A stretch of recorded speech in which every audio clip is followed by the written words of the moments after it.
Mete mi kodo le ehwe mi bi mi mado dagbe ya mi kodo azanga gbe me ko ilido son sin azanko atonu kun ene gogbe hoja maleo ye henu pepele yo mi na se ye do cho hon esa won do fon gbeji mi atun itoro menjile e vana ovine Martin libre e diwe mi na besin e home e we sodo ihwetonji aga kenu podo menjile menchile mi agbo e mo hobo konseli me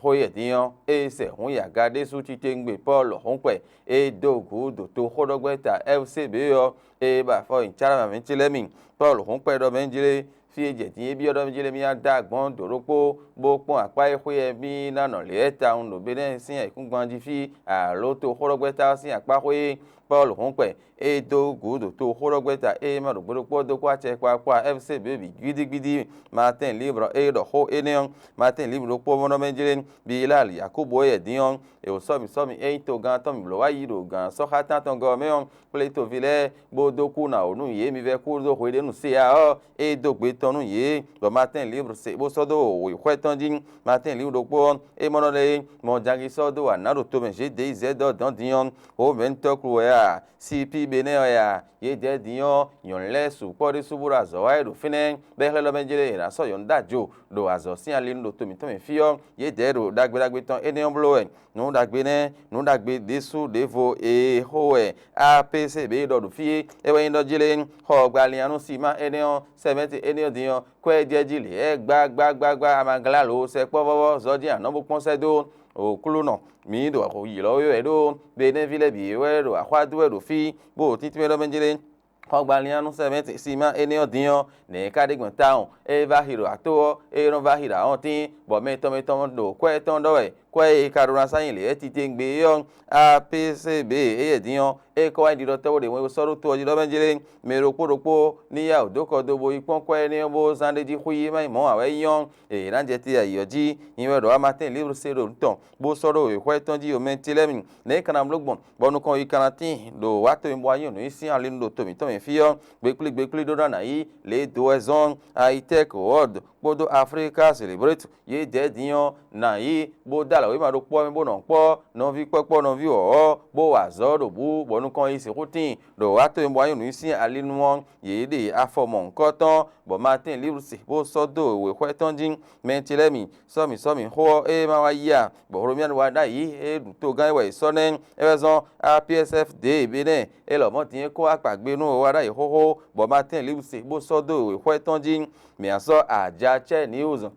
Hojama enion ewayo e mono menjile nugbo ho gbalianu cement sima enion dion e ba hire e gba bo kweno no go to le cho e no le ho epo je no gbo le ai gudo ro po we le duezon yeme esato ya podo yeme no ho bo le fo sale po ero yo ro po itan do menjile yini na unde su titingbe bo no akwe do yo me ro po ni ya o je sisaji me ro po ma so kwe didi ji o ajache news e we do enion blame talai talon podo wada ipo ye de dion do po o wate mbo ayun sin o azote we teme e do si lo to meyo inombu e izon lo boya yoji bo ro sonu kun bo ro azole sinu kan yi pona Jose to nato e lo mo je teme e ijo me hunja iten ku ton ko asne knapo bole ndi gbon fune yo mi na ho mo je mi na ya o sonu kun bo ipona le matinal e fonzan de suti tengbe bo nu e o yin ajache news mo yo e lo ido ton bo sonu kun ton do mo na wo na do ikweton jin talon podo wada ipo ye deje ti ayoji bo azo isi huwai nui azo idosi teme le na ipongben yo ye de so ibo ye so afobo do eni opon na to gan hoho ena je ti zanri di to gan yo mi so na ya azo zanri di ye wele no bu bodo azo eni wa eden ho de vocaro filo me mentile mi to ho sin alinu Paul hon pe dion e do gble me e jo to horogbeta FCB do gudo bi gidigidi bo le matinal de susi bo so do o yo kweton jin don ga don dion mentile mi ni wale tin bo e ro kan yin na we bo eyin obi ni biz ton apapo we go eyin kanado don bo hoja ma si bo so ro kweton jin na siara elomo e wa igbe e ti me podon jele FCB dion do toji huon o Paul hon pe de no mo kunkun ediyan do gbli meme bojo toji huon do bolon tra bo ze we yege Paul hon pe jo toji huon do ne toji huon kada igbon ya ji vla fu we me tilemi na siara ewero ediyan do toji huon ho ya gbe we so lo ido men so mi gudo kan so hata ton go me o minatno viral Yakubu eye iple o ye me into vito sile bo do gbe do menjele mi ve ku do hwe de nu lo mi atno le gbe ran po emewe azahun no bo no dasa tone we bo mi atno le ta lon podo wara iku ye de o ye ko ra yo ji ye bo azo isi huwa do fene teme le azo idosin le yo kan ho na je yo khleji bona je alidi do alijiji le soleil bene e hometon e wayo enugbo e mono menjele wara idiyan kun karo te o me ne kana wa gben bo ate pa e na blo po me na le di mona zo khele po e ko ro ta me ton liwe ho me yiwe lo ame le soleil bene info e we do enion bo kai mo Paul hon pe ye e diyan e no hon to gbore bo susu o e o hon to gbo bo je hen kan me e do gudo FCB gbidi bo so de bene info de so e do enion mi atun itoro benjele o peta da ho APC be ton o kin kan bi oro benjele akwe ka do eni sasi ma yin do to mi to enfio kwe ni onu e ma soro nu akwedo ya ani tanta si be e ka do kwele aji ho mero poropo ni yawo bono oli debe ni ba do no me ro kwe soro si ma ho gba ni anu eni onji we bono o kwe edo yo maybe huni sa mo hui ro to me ponde ti me ne fo e ro to me boro azoi ene Nathanael Kotine mi atun itoro benjele e o me gberi do ton teme e bloi pe so blokodo yemele dile poyo e hwale ndo fene bo edin flaundo eni meme bo kan legbe kan do azo ton bo hojama indiro to le matin e fonza bo oimo oni posin gbeta o minatne trojele e de dion gbeta yo defo azo yo defo nukun yo defo wero agete ziweru finen o klono minatne trojele le matin ro po e mono menjele nungbo be to miton din kaka itogudo o e ndo to o e na no fifaji bo nu binado yi tin yo do be gbeji fio e sokin nous tonu o bene to mi ton lo bo le matin e do bo soro o hetonjin mere fo e bi na sokin na e yonu agoji amazon mi tonen bi chahan wal bol ala so ho me be no ho to ko gudu me lo me ide ho nu mo ko ton de bo do doji bo e na ho do zragreb bo ho e me mi de die be na igbe bi ho ton na ido ton le to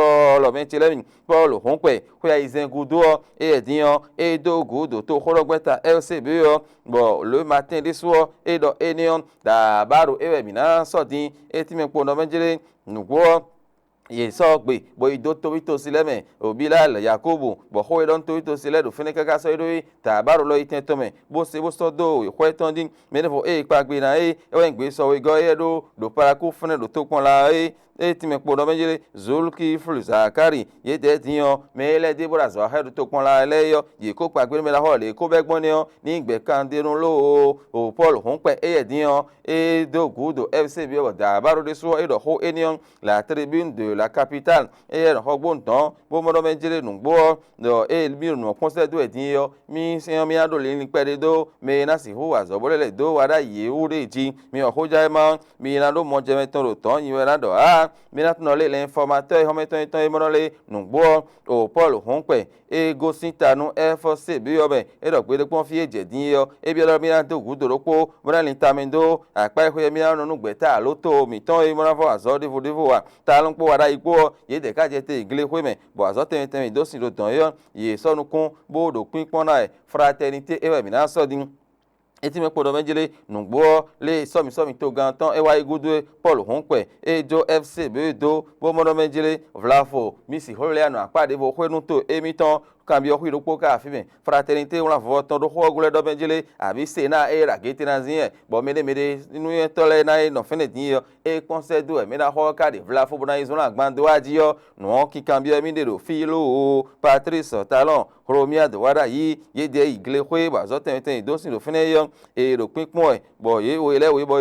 ye ro azo eniyan wa Nathanael Koti e mo no mi azo da hora ho e mi na wa nu to pon la kala viton yo e supo lo gege aido rajayi alitasem ro ran bo nu bi na do ganji zo gbena pe fi bi hui bogun alimi ton ji ko kona leme bo aikun gbade yan de so edo ra je hungbe bo je gangbe yo me da horo ta me elion ni bo da zo ton o fraternité ise bo so do kweton ji lo minajo enion do bana le so matin libre e home ton matin libre so ra gari do benjire Paul hun pẹ̀lú gbodiyan e do gudo to khorogbeta e ma gbodo podo pa che papo FCB ode ji o si ma hogbanu enion diyan e ba ile e kakabo APCB e gbo adidodo benjire nungbo o ero ahiveru zun do han do be do sisiwe ko e kado me bini sanyo me bini wa ko do hui po won e na yan hume Bilal Yakubu ye diyan kan so hatan ton go mi on e so gbe bo ido to vilele mi kuna olo high tech world gbodo Africa celebrate po ye te diyan alora lo mi wa ndopo borun wa to mo ayun nui do to mi ton me gbodo me gbe oji po gbongbo mi on e na si hodo nu kan yiyo ye de afodagbe mo nkan ton bo eniyan jiwe mi na no te do me tilemi